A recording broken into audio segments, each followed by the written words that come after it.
The question now is that Vote Energy stand part of the schedule. Mr. Chair. Dr Kennedy Graham. Thank you, Mr. Chair. The energy estimates in front of us reflect, I believe, a particular mindset on the part of this government. The highest stated priority of the government is to build a stronger economy which will provide jobs, higher incomes and improved living standards. The budget vote identifies two government priorities, wittily cited as the key government policy drivers. The first is removing red tape and unnecessary regulation. The intended outcome is, quote, ease of doing business. The second priority is investing significantly in productive infrastructure. The intended outcome is efficient, reliable and responsive services. So this is the best the government can do, the highest priorities it can think of in energy. One of the flagship projects the government is encouraging towards this enlightened outcome is the lignite project in Southland. This erstwhile contributor to the betterment of humankind will emit some 15 million tonnes of carbon each year. That is some 25% extra on our total net emissions. Where is the sense in that? Where is the sense of global responsibility that we in New Zealand love to believe comes naturally to us?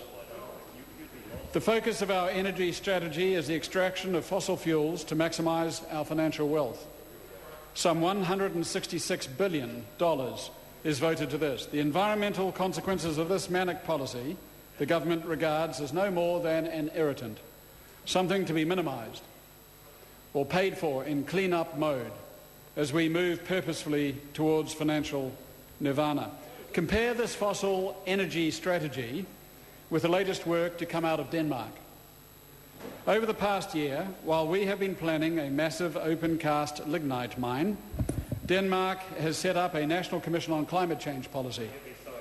The Danish Commission has undertaken far-reaching modelling and planning. The objective is not to lust for open-cast lignite extraction and offshore deep water drilling, but to identify ways of removing fossil fuels entirely from its national energy system.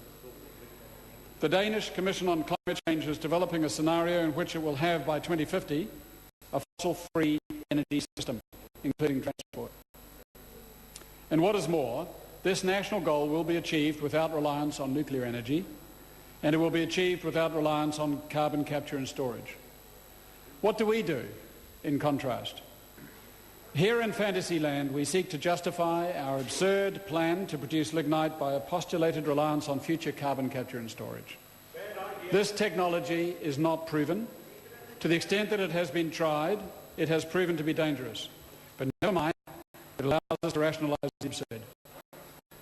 Complete removal of fossil fuels from the energy system, the Danish Commission says, would result in an 80% cut in GHG emissions by 2050.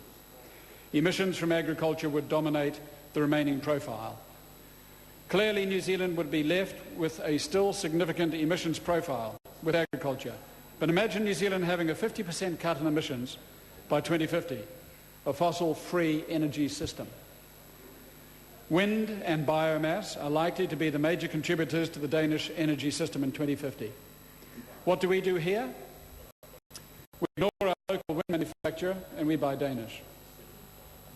And whereas the current energy system is controlled only on the supply side, the future system, the Danish Commission reports, must also include control on the demand side. This will include smart grids and intelligent energy use. The government down here in Earth's last islands will respond with the benighted claim that such a goal will ruin our national economy. So let's look what the Danes have to say. Their commission has calculated phasing out fossil fuels would entail an additional cost of some 0.5% of GDP in 2050, and it will save the planet. Surely, Mr. Chair, we can do better than we currently are down here. This is simply not a moral concern for posterity. It is a medium-term economic, security and geopolitical policy transformation. The Danes have said that while their report is specific to the current Danish situation, the analytical approach they use is generic and can be of use to other nations. Let's send a team of officials to Copenhagen for discussions right now. The question is Mr. Chair. the Honourable Hikia Parata.